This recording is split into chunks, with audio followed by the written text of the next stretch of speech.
بسم الله الرحمن الرحيم. In the name of Allah, the entirely merciful, the especially merciful. Exalt the name of your Lord, the Most High, who created and proportioned, and who destined and then guided, and who brings out the pasture and then makes it black stubble. We will make you recite, O Muhammad, and you will not forget, except what Allah should will. Indeed, He knows what is declared and what is hidden. And we will ease you toward ease. So remind if the reminder should benefit.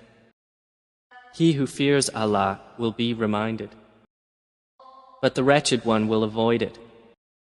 He who will enter and burn in the greatest fire, neither dying therein nor living.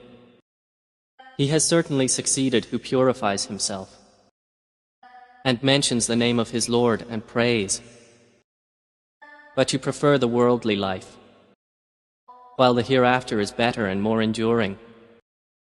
Indeed, this is in the former scriptures, the scriptures of Abraham and Moses. صدق الله العظيم.